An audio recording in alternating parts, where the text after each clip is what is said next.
সেদিক সচেতন হতে হবে। তেমনি যারা দেশে রাজনীতির নামে আগুন সন্ত্রাস চালায় তাদের বিরুদ্ধেও ঐক্যবদ্ধ প্রতিরোধ গড়ে তোলা দরকার।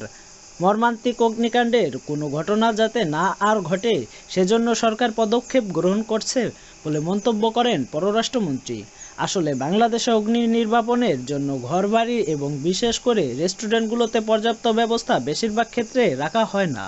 আপনারা জানেন, ঢাকা শহরে যথাযথ অগ্নি নির্বাপন ব্যবস্থা না থাকার কারণে অনেকগুলো রেস্টুরেন্ট বন্ধ করে দেওয়া হয়েছে।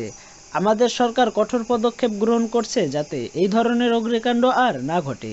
এই ধরনের মর্মান্তিক ঘটনা যাতে আর না ঘটে সেজন্য অনেকগুলো পদক্ষেপ গ্রহণ করা হয়েছে। মানুষের সচেতনতার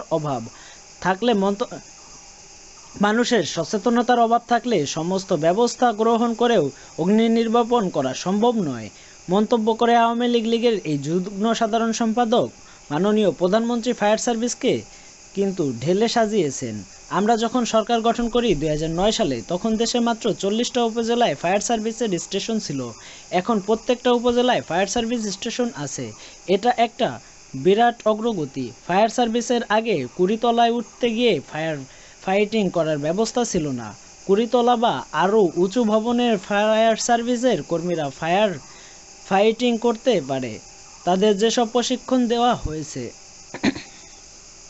এমনকি ফায়ার সার্ভিসের কর্মীরা যাতে আকাশ থেকেও অগ্নি নির্বাপন করতে পারে সেজন্য উদ্যোগ নেওয়া হয়েছে।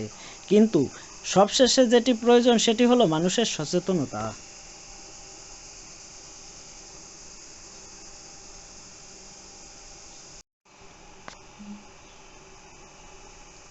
বিএনপি জামায়াতের নেতারা দুর্বৃত্তদের নেতা। যারা মানুষ পুড়িয়ে হত্যা করে তাদের এই দেশে রাজনীতি করার অধিকার থাকতে পারে না বলেও মন্তব্য করেন তিনি। আওয়ামী লীগ